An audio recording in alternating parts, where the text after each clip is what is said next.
Hello Jharkhand board की class 11th के प्यारे बच्चों, मैं हूं आप सभी टॉपर भैया। और आज के इस वीडियो में हम आप सभी को क्लास 11th का जो एग्जाम होने वाला आप सभी का यहाँ पे 26 फरवरी को उसका वायरल ऑब्जेक्टिव क्वेश्चन हम लेकर आ चुके हैं। इसमें से हम आपको लगभग 40 ऑब्जेक्टिव क्वेश्चन बताएंगे और इसी में से कोई 10 ऑब्जेक्टिव क्वेश्चन ऑप्शन के साथ आपके फाइनल एग्जाम में मैच करने वाला है। ठीक है, आप चाहते हैं कि आप केमिस्ट्री, फिजिक्स और बाकी सब्जेक्ट में 40 का 40 मार्क्स ऑब्टेन करें तो आप इस चैनल को जरूर सब्सक्राइब करके आप सभी दोस्तों के साथ वीडियो को शेयर कर देना है। क्योंकि पिछले साल हमने मात्र 10 सेट दिया था। कितना सेट दिया था? 10 सेट। किसका? केमिस्ट्री का भी, फिजिक्स का भी, जिसमें से 40 में से 38 ऑब्जेक्टिव ऑप्शन के साथ मैच किया था और इस बार 40 में से 40 मैच करने वाला है। ठीक है, तो आप चैनल पर पहली बार है तो सब्सक्राइब कर लेना है। और आप चाहते हैं कि भैया इसका हमको पीडीएफ भी दे दीजिए, तो इसका पीडीएफ डाउनलोड करने के लिए आपको एकदम फ्री में, कहाँ फ्री में आपको डाउनलोड करना है प्ले स्टोर से। कहाँ से? प्ले स्टोर से टारगेट टॉपर 95 ऐप। ठीक है, टारगेट टॉपर 95 ऐप को प्ले स्टोर से डाउनलोड करना है। उसके बाद आपको न्यू यूजर पर क्लिक करके रजिस्टर कर लेना है। उसके बाद आपको ऑप्शन दिखेगा वहाँ पे प्रीवियस ईयर। ठीक है, तो प्रीवियस ईयर वाले सेक्शन में ही आपको क्लास 11th का मॉडल पेपर मिल जाएगा। ठीक है, वहीं पे आप इसको फ्री में डाउनलोड कर सकते हैं, कहीं इसका पीडीएफ चाहते हैं तो। ठीक है, हम अभी जितना भी वीडियो अपलोड किए हैं सबका पीडीएफ वहाँ पे अपलोड कर दे रहे हैं। ठीक है, तो तुरंत प्ले स्टोर से डाउनलोड करके ऐप का करना है और वहाँ पे ज्वाइन कर, मतलब ज्वाइन क्या कीजिएगा, डायरेक्ट डाउनलोड करना है इसके पीडीएफ को। ठीक है दोस्तों, अब हम लोग सीधा बढ़ते हैं बिना समय गवाए क्वेश्चन नंबर 1 की तरफ। फर्स्ट नंबर क्वेश्चन क्या कहता है? कहता है Avogadro number is equal to, यानी कि एवोगैड्रो संख्या जो होता है वो किसके बराबर होता है? तो हमेशा ध्यान देना, एवोगैड्रो नंबर जो होता है वो आपका 6.022 इंटू 10⁻23 के बराबर होता है, जो आपका ऑप्शन नंबर डी यहाँ पे हम लोगों का सही हो जाएगा। दूसरा क्वेश्चन बोलता है the molecular mass of CH4 is, यानी CH4 का आणविक द्रव्यमान क्या है? तो सबसे आसान क्वेश्चन CH4 है। कार्बन का मास होता है 12 प्लस एक हाइड्रोजन का मास होता है यहाँ पे 1, तो 4 हाइड्रोजन का मास हो गया 4, तो 12 प्लस 4 को जोड़ेंगे, मतलब 12 और 4 को, तो आ जाएगा आपका 16 यानी 16। तो इसका सही आंसर हो जाएगा 16U, यानी ऑप्शन नंबर सी आपका यहाँ पे सही हो जाएगा। ठीक है दोस्तों, आपको पूरे यूट्यूब पर सबसे सटीक आंसर और सबसे ज़्यादा एक्सप्लेन करके बताने वाला हमारा प्यारा सा यूट्यूब चैनल, और यही कारण है कि आप एक वर्ष के भीतर, है ना, 10 महीने के अंदर आप लोग हमको इतना प्यार दिए कि अभी हमारा सब्सक्राइबर 50 के होने वाला है। ठीक है, तो आप लोगों का प्यार को कभी नहीं भुलाया जा सकेगा। ठीक है दोस्तों, चलिए तो अगला क्वेश्चन देखिए, सबसे इजी और इंपॉर्टेंट क्वेश्चन कहता है how many neutrons are present in आपका द न्यूक्लियस Mg, यानी Mg में देखिए Mg मैग्नीशियम है, इसका एटॉमिक नंबर दिया है 12, इसका एटॉमिक मास दिया है 24, तो बोलता है इसमें नंबर ऑफ न्यूट्रॉन्स कितने होंगे। ठीक है, तो देखिए नंबर ऑफ न्यूट्रॉन्स निकालने का फॉर्मूला होता है A-Z। यहाँ पे ए होता है आपका एटॉमिक मास जो ऊपर में हमेशा रहता है। ठीक है, जेड होता है आपका एटॉमिक नंबर जो हमेशा नीचे में रहता है, तो ये -Z, यानी ये मतलब 24 है ना ऊपर वाला, और -Z मतलब नीचे वाला यहाँ पे 12। ठीक है, तो 24 में 12 घटाएंगे आ जाएगा 12, यानी नंबर ऑफ न्यूट्रॉन्स कितने आ गए? 12 12 आ रही है, 24 में 12 घटाएंगे 12 ना आएगा, तो नंबर ऑफ न्यूट्रॉन्स कितने आ गए? 12। तो इसका सही आंसर हो जाएगा आपका ऑप्शन नंबर सी। कितना आसान क्वेश्चन है।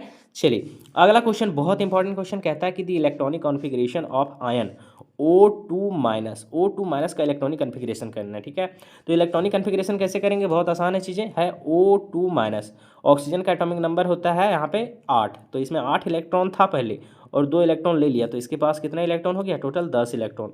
10 इलेक्ट्रॉन का इलेक्ट्रॉनिक कन्फिग्रेशन कैसे करेंगे? 1s2 2s2 और फिर 2p6, तब ना 6 4 10 होगा, तो 1s2 2s2 2p6, 1s2 2s2 2p6, तो ऑप्शन नंबर बी यहाँ पे क्या हो जाएगा? सही हो जाएगा। कितना आसान है प्यारे दोस्तों। अगला देखिए बहुत ज़्यादा इंपॉर्टेंट है, देखिए ये वाला तो कंफर्म है, एक क्वेश्चन इससे कंफर्म है, फिक्स हो सकता है यहाँ पे 3 जगह 2 कर दे और 1 जगह 2 कर दे। बहुत आसान है, इसका कॉन्सेप्ट भी हम अभी बताने वाले हैं। कहता है एसपीडी नोटेशन में, है ना, using SPD notation the orbital with the quantum number दे दिया है n बराबर 3 और l बराबर 1, तो इसका क्या होगा? यहाँ पे 3s होगा, 3d होगा कि 4p होगा? आज आपको हम ऐसा ट्रिक बता देंगे कि आप कोई भी बना लीजिएगा। कहता है sp3 संकेतन द्वारा क्वांटम संख्या n बराबर 3 और l बराबर 1 वाला कौन सा कक्षक होगा? ठीक है, तो हमेशा ध्यान दीजिएगा यहाँ पे एन का वैल्यू तो डायरेक्ट दिखाया है 3, तो या तो यहाँ भी 3 है, यहाँ भी 3 है और यहाँ भी 3 है। अब हमको ढूंढना है कि एल बराबर जब 1 होगा तो एस होगा कि डी होगा कि पी होगा, है ना। तो बहुत सिंपल है, देखिए हमेशा ध्यान दीजिएगा। एल का वैल्यू आपको 4 को याद रखना है। एल बराबर 0 हो सकता है, एल बराबर 1 हो सकता है, एल बराबर 2 हो सकता है, एल बराबर 3 हो सकता है ना। इतने आपको याद करना है। एल का वैल्यू जब 0 होगा तो ये रहता है एस, एल का वैल्यू जब 1 रहेगा तो ये रहेगा आपका पी, एल का वैल्यू जब 2 रहेगा तो ये रहेगा डी, इसको रट लेना एकदम, ठीक है। और एल का वैल्यू जब 3 रहेगा तो ये रहेगा एफ। सिंपल है, यही वाला आपको पूछेगा, इतना कहीं याद है तो आपका 1 नंबर कंफर्म हो गया। ठीक, तो ये तो पता चल गया एन का वैल्यू 3 है मतलब 3, लेकिन एल का वैल्यू जब 1 है तो एल का वैल्यू 1 है मतलब पी, तो आ जाएगा आपका 3p। 3p आपका ऑप्शन नंबर सी यहाँ पे क्या हो जाएगा? सही हो जाएगा। कितना आसान है, बना लीजिएगा ना। अगला देखिए बोलता है कि Fe iron belongs to which block in the periodic table, यानी आवर्त सारणी के किस ब्लॉक के अंतर्गत आपका Fe आता है। तो कितना आसान है, आपको इसका एटॉमिक नंबर पता होना चाहिए आयरन का, उसके बाद निकाल लीजिएगा। आयरन का एटॉमिक नंबर होता है जो होता है 26। तो इसका इलेक्ट्रॉनिक कन्फिग्रेशन करेंगे अर्गन, अर्गन का 18 होता है। फिर आता है यहाँ पे आपका क्या चीज़ 3D, और आता है यहाँ पे 4s। ठीक है, नहीं नहीं पहले, अरे यार उल्टा लिख दिए, आता है 4s फिर आता है 3D। तो 18 इलेक्ट्रॉन यहाँ पे भरें, 26 को भरना है, 18 2 20 और 6 26। तो लास्ट इलेक्ट्रॉन कहाँ गया, डी में, तो ये आपका कहलाएगा डी ब्लॉक एलिमेंट। ठीक है, तो ऑप्शन नंबर सी यहाँ पे हम लोग का सही हो जाएगा। कितना आसान है, इलेक्ट्रॉनिक कन्फिग्रेशन आता है ना, ऐसा नहीं कि आते ही नहीं है इलेक्ट्रॉनिक कन्फिग्रेशन, तो आता होगा ना। चलिए, नहीं आता होगा तो कमेंट में करना है, हम अगले वीडियो में पूरे बता देंगे मैंने एक्सप्लेन करके। ठीक है, चलिए अगला question, general outer electronic configuration of P block element. इससे भी एक नंबर फिक्स कर लो, या तो आपको एस ब्लॉक वाला पूछेगा, या तो पी ब्लॉक वाला पूछेगा, या तो डी ब्लॉक वाला पूछेगा, या फिर एफ ब्लॉक वाला पूछेगा। ठीक है, तो यहाँ पे पी ब्लॉक बोल रहा है, तो पी ब्लॉक का होगा answer option number A, NH2 NP 1 से 6। यही यहाँ पे कहता है डी ब्लॉक, डी के लिए होता है यहाँ पे ऑप्शन नंबर सी। क्या बोलता है एस ब्लॉक, तो एस ब्लॉक के लिए होता है ऑप्शन नंबर बी। ठीक है, तो एकदम याद कर लेना है, एफ ब्लॉक किसी वीडियो में बता देंगे। ठीक है, चलिए अगला क्वेश्चन देखिए, कहता है the hybridization of carbon in CH4। देखो CH4 है, इसमें हाइब्रिडाइजेशन कार्बन का बोल रहा है। ठीक है, तो CH4 को हम लोग ऐसे लिख सकते हैं। ठीक है, CH4 तो सिंगल बॉन्ड में हमेशा सिग्मा रहता है, 1 सिग्मा 2 सिग्मा 3 सिग्मा 4 सिग्मा। ठीक है, तो इसका स्टेरिक नंबर आ गया 4। कितना आ गया 4, तो ए को एस लेंगे और पी 3 को लेते हैं, तब ना 3 1 4 होगा, तो sp3 इसका आ जाएगा हाइब्रिडाइजेशन। तो ऑप्शन नंबर सी यहाँ पे हम लोग का सही हो जाएगा। ठीक है, अगला द शेप ऑफ H2O, तो हमेशा याद रखना इसका शेप होता है बेंट भी शेप। किसा होता है, बेंट भी शेप। ठीक है, तो ऑप्शन नंबर बी यहाँ पे हम लोग का सी होगा, मुड़ा हुआ। ठीक है, कैसे, तो वो ऐसे रहता है, एच एगो यहाँ एगो एच यहाँ, तो देखो बेंट है, मुड़ा हुआ, और भी के आकार के जैसा उल्टा भी है ना।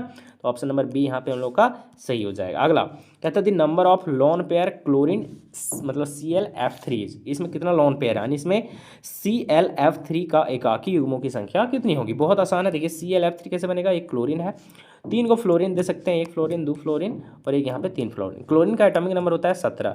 इलेक्ट्रॉनिक कन्फिग्रेशन करेंगे तो आएगा 2 8 10 और 7 17। तो लास्ट ऑर्बिट में 7 इलेक्ट्रॉन है, तो यहाँ पे 1 इलेक्ट्रॉन यहाँ मान लो, 2 इलेक्ट्रॉन यहाँ, 3 इलेक्ट्रॉन, 4 5 6 7 इलेक्ट्रॉन है ना। तो यहाँ पे 3 इलेक्ट्रॉन तो बॉन्ड बना लिया, तो बचा 2 और 2 4 इलेक्ट्रॉन। तो पेयर में हम लोग लेते हैं ना लॉन पेयर को, तो यहाँ पे 1 और 1 2 लॉन पेयर हो जाएगा। ठीक है, तो इसका सही आंसर हो जाएगा आपका ऑप्शन नंबर बी। यहाँ पे कितना आसान है। अगला क्वेश्चन देखिए, ये आपको नहीं पूछा जाएगा, ये सब हटा दिया गया आपके सिलेबस से। ठीक है दोस्तों, अगला क्वेश्चन देखिए यहाँ पे अगला क्वेश्चन इंपॉर्टेंट है, ये जो आपका 14 नंबर क्वेश्चन है ना, हद से ज़्यादा इंपॉर्टेंट है। कहता है कि दी थर्मोकेमिकल रिएक्शन, यानी उष्मा रासायनिक समीकरण आपको एक दिया है, जो आपका ये समीकरण दिया है। कहता है कि किसका एग्जाम्पल है ना, यानी ये किसका उदाहरण है, enthalpy of combustion, enthalpy of atomization, enthalpy of solution, none of this, है ना। बहुत ज़्यादा इंपॉर्टेंट है, जब भी O2 के साथ किसी का रिएक्शन होगा तो हमेशा कंबशन होता है। क्या होता है सर, कंबशन, तो इंथैल्पी ऑफ कंबशन हो गई। ऑप्शन नंबर ये यहाँ पे क्या हो जाएगा, सही हो जाएगा। बोल भैया ई नहीं भी रहेगा तो कैसे पहचानेंगे, तो देखो यहाँ पे दे दिया है डेल्टा CH0, है ना, सी मैंने होता है कंबशन, ये यहाँ पे कहीं रहता है आपका सी के जगह यहाँ पे एस रहता, तो इंथैल्पी ऑफ सॉल्यूशन होता, कहीं यहाँ पे एस की जगह कहीं ये रहता छोटा ये, तो इंथैल्पी ऑफ एटमाइजेशन होता है ना। तो ये भी एक तरीका रहता है कि डायरेक्ट आपको पहचानने का, है ना। तो कितना इजी क्वेश्चन है, आप हमारे साथ रहिएगा तो आपको हर एक चीज़ इजी लगेगा। यहाँ कहता है standard enthalpy of a reaction is equal to, अभिक्रिया का मानक एंथैल्पी किसके बराबर होता है, तो जो स्टैंडर्ड इंथैल्पी होता है हमेशा enthalpy of product minus enthalpy of reactant होता है ना। Enthalpy of standard enthalpy formation of product minus वाला साइन होगा, तो ऑप्शन नंबर बी यहाँ पे हम लोग का सही हो जाएगा। क्या हो जाएगा, बी हम लोग का सही हो जाएगा, जोड़ वाला गलत भागा वाला गलत हो जाएगा। ठीक है, तो ऑप्शन नंबर बी यहाँ पे हम लोग का सही होगा, माइनस वाला। ठीक है, अगला देखिए बहुत इंपॉर्टेंट क्वेश्चन है, इससे एक नंबर यहाँ से फिक्स कर लो। कहता है इक्विलिब्रियम कांस्टेंट लिखना है आपको इस रिएक्शन के लिए। सबसे सिंपल है, आपको इक्विलिब्रियम कांस्टेंट लिखना है तो दो तरह का इक्विलिब्रियम कांस्टेंट होता है, एक होता है Kc और एक होता है आपका Kp, है ना। ये होता है कंसंट्रेशन के टर्म में और ये होता है प्रेशर के टर्म में। सबसे आसान है, लिखना है क्या, तो कंसंट्रेशन ऑफ ऊपर में प्रोडक्ट लिखो और divided by concentration of reactant लिखो। यहाँ भी सेम होगा, यहाँ पे बस पार्शियल प्रेशर हम लोग लिखते हैं किसका, तो पार्शियल प्रेशर यहाँ पे लिख दो प्रोडक्ट और नीचे लिख दो पार्शियल प्रेशर ऑफ रिएक्टेंट। बस कंडीशन ये डालना है कि आपको सॉलिड का और लिक्विड का पार्शियल प्रेशर को नहीं लेना है, सिर्फ लेना है गैस वाले को। किसका लेना है, गैस वाले को। ये कॉन्सेप्ट ध्यान में रखना, फिर बाद में नहीं बोलना भैया नहीं बताए थे। हम जो बताएंगे 40 का 40 मैच करेगा, आज कॉपी में नोट करके लिख लो, नहीं मैच करेगा तो नीचे गाली देके जाना। ठीक है, चलो यहाँ पे ध्यान देना, आराम से सुनना, जो हम बताएंगे खाली सुनना, फिर हमको एग्जाम के बाद बताना कि भैया आया था कि नहीं। ठीक है। चलिए, तो यहाँ पे हमको लिखना है Kc, तो पहले प्रोडक्ट का कंसंट्रेशन, प्रोडक्ट है CH3 COOH CH3, गैस है तो लेना है, तो यहाँ पे लिखो CH3 CO CH3, बस लिख दिए। फिर डिवाइडेड बाय रिएक्टेंट का कंसंट्रेशन, रिएक्टेंट है लिक्विड तो लिक्विड को नहीं लेना है, बस नहीं लेंगे, तो खाली यहाँ पे Kc या फिर Kp बराबर वह सेम चीज़ आ गया, CH3 COOH CH3, यहाँ भी हमको लिक्विड को नहीं लेना है, तो बस हमारा ये सिर्फ हो जाएगा ना। तो यहाँ पे Kc ही हमको पूछ रहा है, देखो ऑप्शन में Kc था तो इसको नहीं लिखेंगे, सिर्फ Kc निकालेंगे, Kc बराबर हो जाएगा आपका CH3 COOH, ऊपर वाला खाली है ना, वो भी कौन सा, गैस वाला, ई वाला नहीं लेंगे, तो खाली ई वाला आपका सही होगा, ठीक है। तो CH3 CO CH3, गैस वाला कहाँ है, देखो Kc बराबर CH3 CO CH3, देखो गैस वाला, लिक्विड वाला नहीं लेंगे, ठीक है। देखो डायरेक्ट ऑप्शन नंबर बी सही हो जाएगा कि नहीं हो जाएगा, है ना। समझ में आ गया, आप धरती का कोई भी क्वेश्चन आएगा बना लेगा कि नहीं, तो कितना आसान है। अगला क्वेश्चन देखिए, अगला क्वेश्चन बोलता है the formula of conjugate base of species NH4+, इसको भी फिक्स कर लो, फिक्स कर लो, थोड़ा चेंज कर सकता है, हम ऐसा ट्रिक बता देंगे कि आपसे एक भी क्वेश्चन नहीं छूटेगा। लेकिन उससे पहले एक प्यारा सा रिक्वेस्ट है प्यारे बच्चों, कि आप चाहते हैं कि क्लास 12th में हम हमारे जैसा, हम डिस्ट्रिक्ट टॉपर हैं क्लास 10th और 12th के, ना हमारे 10th में 95% मार्क्स है, आप चाहते हैं हमारे तरफ से एकदम धुआं मचा दें एकदम क्लास 10th और 12th में, मतलब 12th में, आप तो आप 11th 12th जाइएगा ना, तो आपको करना है हमारा ये वरदान बैच आप खरीद सकते हैं। इसका प्राइस आपका कितना, 999, लेकिन आपको ये मिल रहा है 17, कब तक, 17 फरवरी तक, कितना में, तो सिर्फ आपको 599 में मिल रहा है। 17 फरवरी के बाद इसको आप खरीदते हैं तो ये कंफर्म है, कम से कम इसका प्राइस हो जाएगा 799, ठीक है। तो आप चाहते हैं ऑफर के साथ इसका आनंद लें, तो आज ही आप टारगेट टॉपर 95 ऐप को प्ले स्टोर से डाउनलोड कीजिए और न्यू यूजर पर क्लिक करके रजिस्टर कर लीजिए और ऑल कोर्स में जाकर इसको आप आराम से खरीद लीजिए। अभी ऑफर के साथ आप डायरेक्ट जुड़ जाइएगा। इसमें क्लास आपका 15 मार्च से स्टार्ट होगा, ठीक है। इसमें आपको फिजिक्स, केमिस्ट्री और इंग्लिश, ये 3 सब्जेक्ट आपको पूरी साल पढ़ाया जाएगा। ऐसा नहीं कि सिर्फ एक महीना का प्राइस, मात्र आप 599 में पूरा साल भर पढ़िए। आप कहीं और पढ़ते हैं ऑफलाइन में तो आपको एक सब्जेक्ट का 3000 से कम कहीं नहीं लेता होगा, है ना। और आपका ये टॉपर आपको पढ़ाएगा और वो भी क्लासेस डिजिटल बोर्ड पर होगा। ये मत सोचना कि भैया PDF पर पढ़ाइएगा क्या, नहीं, डिजिटल बोर्ड पर ये क्लासेस आपका होगा, ठीक है। कब से, तो आपका 15 मार्च से, याद रखना, ठीक है। तो अभी ही डाउनलोड करके जुड़ जाइए, कहीं आप फायदा हो आपको तो, नहीं तो फिर आराम से आप पेड कर सकते हैं 800, ठीक है। चलिए आगे आ जाते हैं, देख सकते हैं यहाँ पे 60 नंबर क्वेश्चन क्या कहता है, आराम से देखना है, ठीक है। बहुत इजी क्वेश्चन है। यहाँ पे बोल रहा है प्यारे बच्चों की फॉर्मूला आपको कॉन्जुगेट बेस है, जो आपको लिखा है NH4+, क्या लिखा है, NH, आराम से देखना, रुको, NH4+। तो हमेशा ध्यान देना, जब आपको पूछेगा कॉन्जुगेट बेस तो इसको मान लेना ये है आपका एसिड, क्या मान लेना है, एसिड, ये इसको मान लेना ये है एसिड, उल्टा मान लेना है। तो एसिड का काम होता है, हमेशा आप लोग पढ़े होंगे कि एसिड किसको बोलते हैं, जो H+ को लॉस करता है, और बेस किसको बोलते हैं, जो H+ को गेन करता है। हमेशा ध्यान देना, जो H+ को लॉस करेगा उसको हम लोग बोलेंगे एसिड, जो H+ को गेन करेगा उसको बोलेंगे बेस। तो ये है एसिड, तो एसिड का काम क्या होता है, H+ को लॉस करना, तो इससे एक हाइड्रोजन निकल जाएगा, तो क्या को बचेगा, NH3। सिंपल है ना, देखो ऑप्शन नंबर बी इसका सही होगा, ऑप्शन नंबर बी। समझ में आ गया, धरती में कभी गलती होगा क्या, कभी गलती नहीं होगा। चलो आगे आ जाते हैं।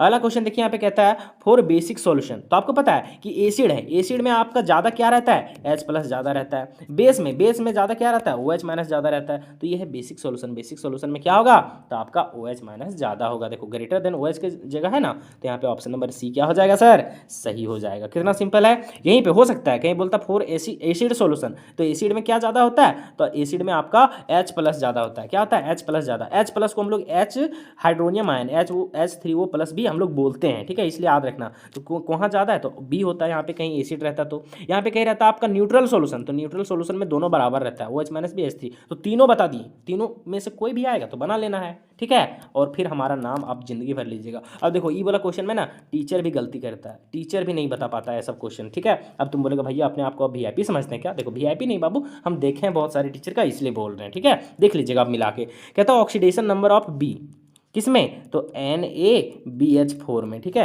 यानी कि आपका hydrogen, helium, lithium, beryllium, boron, boron का पूछ रहा है आपको क्या चीज, तो ऑक्सीडेशन स्टेट, यानी कि आपका ऑक्सीकरण संख्या किसमें, NaBH4 में। तो हमेशा ध्यान देना, सोडियम का हमेशा होता है +1, कितना होता है ऑक्सीडेशन स्टेट +1, बी का निकालना है तो उसको मानेंगे X। अब यहाँ हम हमेशा ध्यान देना, हाइड्रोजन जब भी मेटल के साथ रहता है ना तो इसका ऑक्सीडेशन स्टेट हम लोग माइनस में लेते हैं, किस में लेते हैं सर, माइनस में। मेटल और बोरॉन के साथ जब भी रहेगा तो इसका ऑक्सीडेशन स्टेट लेते हैं माइनस में। बाकी हाइड्रोजन नॉन मेटल के साथ, जैसे CH4 के साथ कार्बन नॉन मेटल है ना, तो इसके साथ रहेगा तो इसका मानेंगे +1। खाली हाइड्रोजन में ऐसा लागू होता है, समझ में आ रहा है ना कुछ। तो यहाँ पे है बोरॉन यानी मेटल है और बोरॉन है एक तरह से, तो यहाँ लेंगे -1, तो 4 गो है तो 4 के लिए लेंगे -4 बराबर इस पर कितना चार्ज है 0, तो 0 लेंगे। ठीक है, अब इसको सॉल्व करेंगे। ठीक है, सॉल्व करेंगे, एक्स का एक्स रखेंगे, -4 उधर जाएगा तो +4, ये प्लस वाला 1 उधर जाएगा तो -1, तो एक्स बराबर आ जाएगा यहाँ पे +3, 4 में से 1 घटाएंगे +3, तो इसका ऑक्सीडेशन स्टेट कितना आ जाएगा +3। बहुत ज़्यादा इंपॉर्टेंट है, इसको एकदम याद रखना। तो 18 का सही आंसर हो जाएगा आपका ऑप्शन नंबर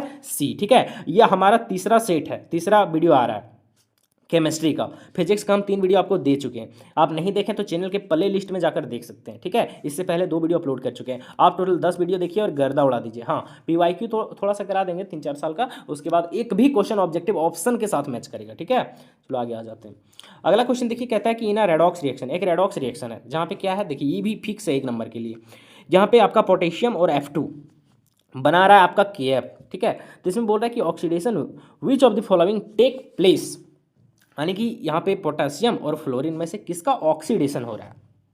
अब हमेशा ध्यान देना, यहाँ पे बोल रहा है इस रिएक्शन में किस पदार्थ, कौन सा पदार्थ का ऑक्सीकरण होता है। तो कैसे जानेंगे ऑक्सीकरण, तो देखो ऑक्सीजन हमको ऑक्सीकरण निकालना है, तो हमेशा ऑक्सीकरण में मतलब ऑक्सीडेशन में जो आपका ऑक्सीडेशन नंबर होता है ना, वो क्या होता है, इंक्रीज करता है। बोल सर कैसे, अभी समझाएंगे, पहले सुनो तो सही। और यहीं पे बोलता है कि किसका यहाँ पे रिडक्शन हो रहा है, तो रिडक्शन में ऑक्सीडेशन नंबर डिक्रीज करता है। अब कैसे, अभी बताते हैं। देखो यहाँ पे आपका पोटेशियम के है, समझो अभी बैलेंस नहीं करना है, बाद में करेंगे इसको। पोटासियम है, रिएक्शन कर रहा है F2 के साथ और बना रहा है आपका KF, ये बना रहा है, सिंपल है ना, ये बना रहा है। अब देखो यहाँ पे के पर कितना है, ऊपर में कितना चार्ज है, कुछ नहीं है 0, इसका ऑक्सीडेशन नंबर 0। F2 पर कितना चार्ज है, कुछ नहीं है तो 0, ऑक्सीडेशन नंबर 0। ठीक है, यहाँ पे इसको तोड़ेंगे क्योंकि दोनों जुड़ल है ना, तो ये टूटेगा K प्लस में और आपका F माइनस में, सिंपल है। अब यहाँ पे देखिए के का ऑक्सीडेशन नंबर यहाँ 0 है और यहाँ पे है आपका +1, तो ऑक्सीडेशन नंबर बढ़ रहा है कि घट रहा है सर, देखो इंक्रीज कर रहा है, 0 से +1 हो गया तो इंक्रीज कर रहा है ना, तो जिसका ऑक्सीडेशन नंबर इंक्रीज करेगा उसका होगा ऑक्सीडेशन। और यहाँ हमको पूछ रहा था किसका ऑक्सीडेशन होगा, तो के का, पोटेशियम का, तो ऑप्शन नंबर ये सही होगा। यहाँ पे बोलता है किसका रिडक्शन होगा, तो यहाँ पे देखो जिसका ऑक्सीडेशन नंबर घटेगा, जैसे इसका है 0 और हो गया -1 तो घट गया ना, तो यहाँ पे रिडक्शन किसका हो रहा है, फ्लोरीन का। हो सकता है यहाँ पे कोई दूसरा रिएक्शन दे दे तो आप नहीं बना सकते हैं, और हमारा बताया 99% है कि यह वाला रिएक्शन देगा, लेकिन 1% चांस है कोई और रिएक्शन देगा, तो कॉन्सेप्ट वो आपको बता दिए ना सर। चलो आगे आ जाते हैं, तो इसका सही आंसर होगा ऑप्शन नंबर ए। पूरे यूट्यूब पर ऐसा आपको कोई समझा देगा ना, उस दिन देख लीजिएगा, कोई नहीं समझाएगा, लिख के दे देते हैं। अगला क्वेश्चन कहता है इन आइसोलेटेड सिस्टम, कहता है कि विगलित निकाय में क्या होता है। तो हमेशा ध्यान देना, जो सिस्टम होता है वो 3 तरह का होता है, एक होता है आपका ओपन सिस्टम, एक होता है आपका क्लोज सिस्टम, और एक होता है ये आपका आइसोलेटेड सिस्टम।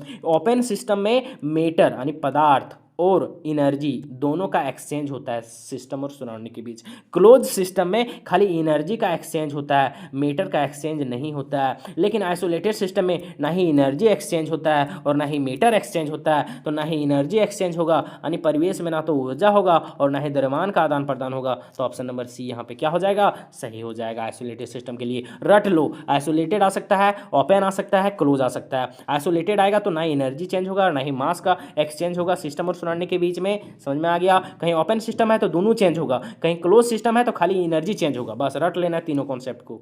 अगला कहते हैं कि रिएक्शन है, देखो यहाँ पे रिएक्शन दे दिया, यहाँ पे एक्स क्या बनेगा। ठीक है, तो ये वाला क्वेश्चन आपको नहीं पूछेगा, ये सब चैप्टर आपके सिलेबस से हटा दिया गया, गलत टाइप हो गया था ना, पहले सब टाइप हुआ इसलिए। ठीक है, तो 22 का यहाँ पे ये भी आपका नहीं पूछेगा। ठीक है दोस्तों, 23 नंबर क्वेश्चन ये भी आपका नहीं पूछेगा, है ना। अगला बहुत ज़्यादा इंपॉर्टेंट है, which among of the following is not an allotrope of carbon, निम्नलिखित में से कौन जो है वो कार्बन का अप्रूप नहीं है। तो डायमंड में कार्बन का अप्रूप है, ग्रेफाइट भी कार्बन का अप्रूप है, कोयल माने कोयला भी आपका कार्बन का अप्रूप है, लेकिन ये फास्फोरस आपका कार्बन का अप्रूप नहीं है, यानी ये एलोट्रॉप आपका कार्बन का नहीं है। तो यहाँ पे नहीं पूछ रहा था, तो ऑप्शन नंबर डी यहाँ पे क्या हो जाएगा, सही हो जाएगा, रट लेना है। चलिए अगला ये भी आपको नहीं पूछेगा। ठीक है, अगला देखिए ये भी नहीं पूछेगा आपका। ठीक है, 26 नंबर। अब आते हैं 27 नंबर, ये सब आएगा आपका, है ना। ये बहुत ज़्यादा बार पूछा गया क्वेश्चन है, ये 4 बार पीवाईक्यू में पूछा गया क्वेश्चन है। कैसे है, देखो यहाँ पे ऐसे है, इसका नाम क्या है, 1 कार्बन 2 3 4 5 कार्बन है और है साइकिल में, तो इसका नाम हो जाएगा साइक्लो। 5 कार्बन के लिए पेंट और सिंगल बॉन्ड के लिए ANE, तो साइक्लोपेंटेन, साइक्लोपेंटेन। तो ऑप्शन नंबर सी यहाँ पे हम लोगों का क्या हो जाएगा, सही हो जाएगा, एकदम रट लेना है इसको। अगर देखो इसका IPAC नेमिंग है CH3 CH2 CO CH2 CH3, देखो CH3 CH2 और C वो है यानी यहाँ पे कीटोन है इस तरह से, है ना, CH2 और है CH3। कैसे नाम लिखेंगे, कितना आसान है, नंबरिंग करेंगे 1 2 3 4 5। 5 कार्बन के लिए हम लोग लिखेंगे पेंट, है ना, पेंट लिखेंगे, सिंगल बॉन्ड है इसलिए AN है ना, ANE, और यहाँ पे तीसरा नंबर पे आपका है यहाँ पे कीटोन, तो 3 पर कीटोन के लिए लिखते हैं ONE है ना, तो 2 भवेल एक साथ नहीं रहता तो E हट जाएगा, तो बन जाएगा pentene 3 one, pentene 3 one, option number C यहाँ पे सही होगा। एगो IPSC नेमिंग फिक्स है, ठीक है, तो आपको याद रखना है। अगला क्वेश्चन देखिए, यहाँ पे बहुत इजी क्वेश्चन है, बोलता number of sigma bond present in CH2 और CH2, ये भी सिग्मा बॉन्ड वाला को फिक्स कर लेना। कभी कभी बेंजीन में पूछता है कि बेंजीन में कितना सिग्मा और कितना पाई है, ठीक है, बहुत ज़्यादा इंपॉर्टेंट है, ठीक। तो यहाँ याद रखना सिग्मा बॉन्ड कितना है यहाँ पे, देखो CH2 है, डबल बॉन्ड है, CH2 है, इसको तोड़ के हम लोग लिख सकते हैं ऐसे, CH2 को ऐसे लिख सकते हैं, CH2 डबल बॉन्ड, और फिर यहाँ पे लिख सकते हैं CH2 को ऐसे। तो सिंगल बॉन्ड में हमेशा सिग्मा रहता है, 1 सिग्मा 2 सिग्मा 3 सिग्मा 4 सिग्मा है ना, और डबल बॉन्ड में एगो सिग्मा रहता है और एगो पाई रहता है, तो टोटल सिग्मा 1 2 3 4 5 सिग्मा, तो 5 सिग्मा के लिए यहाँ पे हो गया आपका ऑप्शन नंबर सी सही। कितना आसान है। अगला देखो यहाँ पे, देखो फ्री रेडिकल है C6H5, C6H5 को हम लोग बोलते हैं यहाँ पे बेंजीन, बेंजीन है ना, यहाँ पे इस पर फ्री रेडिकल है, मतलब यहाँ पे ये बोला, ठीक है, और बेंजीन फ्री रेडिकल है, मैंने एक तरह के ब्रांच में आ गया है, ठीक है, और ब्रांच में जब रहता है इसको नाम देते हैं फिनाइल, और फ्री रेडिकल है तो हो जाएगा फिनाइल फ्री रेडिकल, तो ऑप्शन नंबर बी यहाँ पे सही हो जाएगा, रट लेना एकदम, ठीक है। अगला क्वेश्चन देखो, एक रिएक्शन है, बेंजीन रिएक्ट कर रहा है यहाँ पे CH3Cl के साथ, जिसको हम लोग बोलते हैं RX, हेलो अल्केन के साथ, ठीक है, इसको हम लोग बोलते हैं अल्काइलेशन, ठीक है, अनहाइड्रस AlCl3 के साथ, ठीक, तो इसको बोलते हैं हम लोग अल्काइलेशन रिएक्शन है ना, तो फ्राइडल क्राफ्ट अल्काइलेशन, तो ये कौन सा है, Friedl craft alkylation reaction, simple है, ऑप्शन नंबर बी यहाँ पे क्या हो जाएगा हम लोग का सही हो जाएगा, क्या हो जाएगा सर, सही हो जाएगा, ठीक है। अगला क्वेश्चन देखिए, ये वाला ओजोनोलाइसिस एकदम फिक्स कर लेना, यहाँ पे थोड़ा चेंज कर सकता है लेकिन ये हर साल पूछता है। ओजोनोलाइसिस देखो यहाँ पे बोल रहा है कि IUPAC name of the product, वो भी प्रोडक्ट बोल दिया, ओजोनोलाइसिस करे पेंट ट्विन का, पेंट मैंने 5 कार्बन, 1 2 3 4 5, पूरा एकदम सबसे ज़्यादा सटीक सॉल्यूशन आपको पूरे यूट्यूब पर मिल जाएगा प्यारे दोस्तों। अब 1 2 बच्चा होगा बोलेगा भैया आप खाली अपना बड़ा बड़ा कर रहता है, आप अपने आप को VIP समझते क्या, अरे बाबू VIP तुम लोग बनाया है, मेरा औकात ही क्या है कि नहीं, बस चिल्ला के आ जाते हैं, छोड़ो यार, हम सब हमेशा आप लोगों को भाई बहन जैसा मानेंगे, आप लोग भले हमको टीचर मानिए अलग ही बात है, लेकिन आप लोग को हम हमेशा भाई जैसा मानेंगे, कभी कभी बहन जैसा, बहन लोगों को ज़्यादा परेशान भी करते हैं हम, है कि नहीं, चला के आ जाते हैं। पेंट ट्विन है मैंने 5 कार्बन है, और दूसरा 2 नंबर पर ENE है, मैंने दूसरा कार्बन पे आपका डबल बॉन्ड है, ENE मैंने डबल बॉन्ड है ना, सिंपल है। अब इसको लिख दो पूरा पूरी CH3CH, 4 बॉन्ड बनाता है ना कार्बन, तो 1 बॉन्ड है तो 3 गो हाइड्रोजन, 1 और 2 3 बॉन्ड है तो 1 हाइड्रोजन, 2 1 3 बॉन्ड है तो 1 हाइड्रोजन, 1 1 2 बॉन्ड है तो 2 हाइड्रोजन, 1 बॉन्ड है तो यहाँ पे 3 हाइड्रोजन। ओजोनोलाइसिस में हमेशा O3 के साथ रिएक्शन होता है, और यहाँ पे हमेशा ट्रिक याद रखना कि जहाँ डबल बॉन्ड है वहाँ पे 2 गो ऑक्सीजन आएगा और दोनों को तोड़ देगा, ठीक, तो यहाँ बना लेगा CH3CHO, और बना लेगा यहाँ पे देखो ये 3 कार्बन का एल्डिहाइड, देखो यहाँ पे देखो CH3CHO CH3CH2 CH3CHO, यदि CHO समझ में आ गया, कुछ समझ में आया क्या बोलने से, 2 कार्बन का यहाँ पे एल्डिहाइड है, तो एक कार्बन को मिथ, 2 कार्बन को बोलते हैं ईथ, तो ईथ और यहाँ पे आपका क्या चीज एल्डिहाइड, एल्डिहाइड को हम लोग यहाँ पे लगाते हैं AL, तो यहाँ पे हो गया ईथ, और यहाँ पे सिंगल बॉन्ड के लिए AN है ना, इथेन के लिए एन हुआ ना सर, और AL लगाएंगे तो हो जाएगा इथेनल, ये हो गया इथेनल, और यहाँ पे मिथ इथ प्रोप, प्रोप में एल्डिहाइड है तो यहाँ पे हो जाएगा आपका प्रोप, सिंगल बॉन्ड के लिए AN AL, एल्डिहाइड के लिए तो जगह प्रोपेनल, तो आपका ethanal propanal, propanal ethanal, propanal ethanal, देखो प्रोपेनल इथेनल है ना, प्रोपेनल इथेनल, तो ऑप्शन नंबर सी यहाँ पे हम लोग का क्या हो जाएगा सही हो जाएगा। कितना आसान है, समझ में आया ना कैसे करना है, सो बस यही करना। अगला क्वेश्चन, जो हमारा पिछला 2 वीडियो देखेंगे उसको इजी लगेगा, क्योंकि ओजोनोलाइसिस पिछले बार भी बताएं, जो नहीं देखें तो जाइए प्ले लिस्ट में है ना, सबसे ऊपर ही फिजिक्स केमिस्ट्री का प्ले लिस्ट है, बहुत जल्दी इंग्लिश भी आएगा, और बाकी बायोलॉजी वाला का भी प्रयास करेंगे, लेकिन हम आपको 3 सब्जेक्ट का टीचर है, तो पूरा फिजिक्स में मैच करेगा, पूरा केमिस्ट्री में मैच करेगा, पूरा इंग्लिश में 100% मैच करेगा, मतलब 40 में से आपका 35 प्लस ऑब्जेक्टिव क्वेश्चन तीनों में मैच करने वाला है, ठीक है। बाकी सब्जेक्ट में आप किसी और टीचर से पढ़ सकते हैं, लेकिन हाँ हम आपको पूरी तैयारी कराने का प्रयास करेंगे बाकी सब्जेक्ट में भी, ठीक है, लेकिन इन 3 सब्जेक्ट का हम खुद टीचर है, तो आप समझ जाइए कि एक्सपर्ट है हम, ठीक है। अगला बोलता है इन दी कंबसन रिएक्शन ऑफ ब्यूटेन, देखो ब्यूटेन का कंबसन रिएक्शन हो रहा है यहाँ पे, ठीक है, तो यहाँ पे बोल रहा है कि यहाँ पे कंबसन रिएक्शन में हम क्या बोले, हमेशा ऑक्सीजन के साथ रिएक्शन होता है, तो बोलता है यहाँ पे कितना ऑक्सीजन जरूरत है हमको, ठीक है, देखो कितना ऑक्सीजन यहाँ पे जरूरत पड़ेगा, ध्यान देना, यहाँ पे कितना ऑक्सीजन है आपका, 2 ऑक्सीजन है और 2 चुके 8, तो यहाँ पे 8 ऑक्सीजन है, और यहाँ पे आपका 5 ऑक्सीजन है, ठीक है, तो टोटल हो गया इधर 13 ऑक्सीजन, और यहाँ पे ऑप्शन में हमेशा O2 O2 O2 O2 करके, ठीक है, तो हमको चाहिए 13 को ऑक्सीजन, ठीक है, कितना चाहिए 13 ऑक्सीजन, लेकिन 13 ऑक्सीजन है, लेकिन यहाँ पे हमको ऑक्सीजन को 2 पार्ट में बांटना है, ठीक है, 2 पार्ट में बांटना है, देख सकते हैं यहाँ पे O2 है ना, तो जैसे ही O2 लिखेंगे ना तो ये 2 पार्ट में बढ़ जाएगा, यानी 13 ऑक्सीजन बन जाएगा 13/2 O2 बन जाएगा, ठीक है, 13/2 O2, तो ऑप्शन नंबर सी यहाँ पे सही हो जाएगा। कितना आसान है। अगला अगला देखो यहाँ पे याद रखना है, बहुत ज़्यादा इंपॉर्टेंट है, इसको आधे रख लेना है, ये बहुत ज़्यादा बार 3-4 बार पूछा गया पीवाईक्यू में। The common ortho and para directing group, तो इसका एल्कोहल हो जाएगा ना OH, ठीक है। ऑप्शन नंबर ये यहाँ पे 34 का क्या हो जाएगा सर, आपका सही हो जाएगा, ठीक। इसमें 35 क्वेश्चन ही है, ठीक है। लास्ट क्वेश्चन कहता है कि निम्नलिखित में से कौन सा अम्ल वर्षा में उपस्थित नहीं है, and which of the following is not a present in acidic rain. वैसे ये हटा दिया गया, लेकिन इसका आंसर होगा आपका एसिटिक एसिड, ठीक है, जिसका फॉर्मूला था CH3COOH, ठीक। तो ऑप्शन नंबर डी यहाँ पे 35 का क्या हो जाएगा, आपका सही हो जाएगा। तो यहाँ पे हम आपको टोटल 3 सेट बता चुके हैं, इसके अलावा 7 सेट आपको और देने वाले हैं, 10 आप कंप्लीट कीजिए और एकदम गर्दा उड़ा दीजिए फिजिक्स में और केमिस्ट्री में, ठीक है। तो रेगुलर हमारा वीडियो आने वाला है आपका, शाम को तो कंफर्म आएगा, प्रयास करेंगे सुबह शाम दोनों देने का, लेकिन शाम को हमारा वीडियो रेगुलर आपका 6 बजे मिल जाएगा, ठीक है। 5 से 6 बजे के बीच आप सभी तैयार रहिएगा। इस चैनल को सब्सक्राइब कर लीजिए, इस चैनल का नाम है टारगेट टॉपर 95। बाकी आप इसकी PDF को हमारी ऐप को डाउनलोड करके खरीद, वहाँ पे फ्री में खरीद सकते हैं। बाकी आप कोर्स ज्वाइन करना चाहते हैं तो आज ही कर लीजिए, क्योंकि 17 तारीख तक ही आपका ऑफर है, ठीक है दोस्तों।